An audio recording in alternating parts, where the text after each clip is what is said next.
देखिए यहाँ मैं प्रेजेंट इंडेफिनिट का प्रेजेंट टेंस के पहला भाग प्रेजेंट इंडेफिनिट मैं दे दिया हूँ वीडियो, ये दूसरा प्रेजेंट इम्परफेक्ट, तीसरा प्रेजेंट परफेक्ट, इस तरह मैं दे रहा हूँ। और मैं इसलिए पहले लिख दिया ये 3-4 लाइन, ताकि इसको लिखना ना पड़े और 1-2 मिनट में ही वीडियो खत्म हो जाए। 2 मिनट का ही हो, जो छोटा वीडियो होगा आप इसको पॉज करके सब कुछ समझ सकते हैं। मैं इस पर बोलता हूँ, समझना है आपको, समझ जाएंगे और कम टाइम में ये हो जाएगा, क्योंकि पहले प्रेजेंट इंडेफिनिट ये शायद 14 मिनट का हो गया है, तो ये 2 से 3 मिनट में ही खत्म करना बेटर रहेगा और कम टाइम में आप ज्यादा से ज्यादा चीज को ले सकें।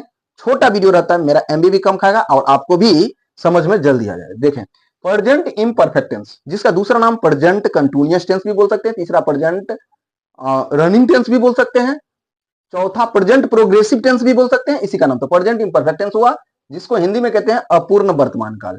पहचान किसी हिंदी वाक्य के अंत, सिर्फ अंत ना समझे, किसी हिंदी वाक्य के अंत, इसके बाद ये बहुत महत्वपूर्ण है, मेन वर्ब में अंत तो रहेगा लेकिन मेन वर्ब में क्या रहा है, रही है, रहे हैं, रहा हूं, रही हूं लगा रहता है। Structure subject plus is am are plus V4 plus object. ये जो V4 है ये वर्ब के चौथा रूप में, यानी वर्ब में आईएनजी जोड़ देने से वर्ब के चौथा रूप होता है। जैसे यहां उदाहरण में भी दिखा है, गोइंग, ईटिंग, डूइंग एक्सेट्रा इत्यादि, ये वर्ब हो गया। और इसमें बस सब्जेक्ट एक, मतलब सीधे सब्जेक्ट होगा, उसमें से इसमें से कोई। तो इजमार का प्रयोग शायद पहले से पता भी होगा आप लोगों को, नहीं तो मतलब पहले वाला जो कोनो वीडियो बनाए होंगे इजमार का प्रयोग, उसमें देखना है। जैसे कि आई के साथ एम होगा, ही सी इट के साथ इज होगा, वी यू दे के साथ आर होगा, सिंगुलर सब्जेक्ट के साथ आर होगा और प्लूरल सब्जेक्ट के साथ आर होगा। इसको भी पहुंच करके सुनेंगे फिर से धीरे से, सब समझ जाएंगे। ध्यान में, अब मैं इजी इजी जैसे जैसे मैं, आप पीपी सिन्हा के ट्रांसलेशन को अगर देखेंगे या किसी भी बुक से आपको मिलेगा, लेकिन पीपी सिन्हा को देखिए तो एक्सरसाइज 17 में ये ट्रांसलेशन, यहां से आपको कुछ सीखने को, और 17 एक्सरसाइज इस पर बन जाएगा। प्रेजेंट इम्परफेक्ट का ही है। जैसे मैं एक कहानी लिख रहा हूं, मैं एक कहानी लिख रहा हूं,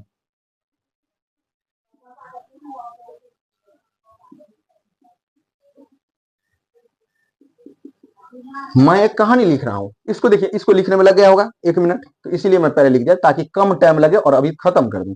सब्जेक्ट क्या हुआ, आई, जो काम करने वाला सब्जेक्ट हुआ आई। इसके बाद इज एम आर में से एक, तो आई के साथ इज एम आर में से क्या लगेगा, आई के साथ एम।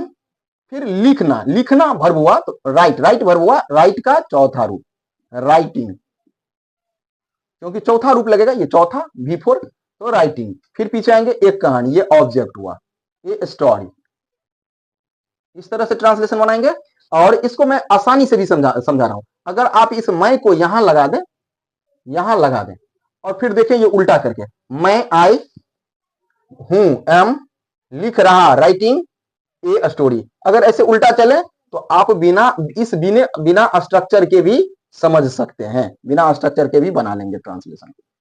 टेंस के लगभग सभी ट्रांसलेशन बिना स्ट्रक्चर का, सब्जेक्ट खाली उठा करके लास्ट में दे दें, उल्टा चल दे, सब बन जाएगा बिना स्ट्रक्चर का। ये शॉर्टकट भी मैंने दिखा दिया।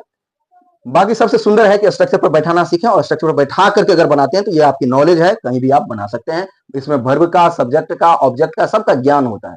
आगे देखें, जैसे दूसरा एक और लिख देते हैं इसमें, अजय क्रिकेट खेल रहा है,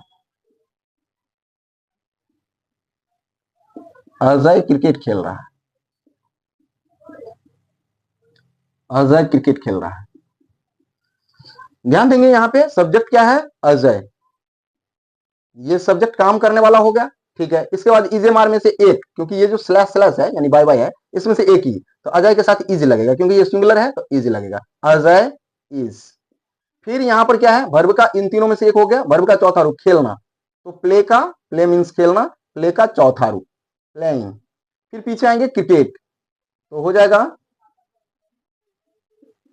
Ajay is playing cricket, Ajay is playing cricket, ठीक है। इसको अंग्रेजी लोग ऐसे कहते हैं, I am writing a study, Ajay is playing cricket, Ajay is playing cricket. तो इस आवाज एक्सेंट को समझने के लिए और एडवांस सीखने के लिए कोचिंग पहुंचना होगा। कोचिंग में आएंगे तो इसमें सिंपली मैं दिखाता हूं ताकि आपको बनाना आ जाए, ट्रांसलेशन सेट करना आ जाए, सीख जाए और खुद से ही मेहनत करके टेंस आ जाए। तो वीडियो से भी टेंस सीख करके आप अंग्रेजी बोल सके, नंबर एक। दूसरी बात, अगर कोई ऑफलाइन कहीं कोचिंग पढ़ता है और उसको प्रेजेंट इम्परफेक्ट में समझने के बाद भूल गया तो मेरे वीडियो को देखें, फिर सब बात याद आ जाएगी, सब सेट करना आ जाएगा, खुद बना करके उनको दिखा दे सकते हैं, बना दे सकते हैं, ठीक है। मैं यही खत्म करता हूं प्रेजेंट इम्परफेक्ट, शायद बहुत कम टाइम लगा होगा। इस वीडियो को क्लोज करो।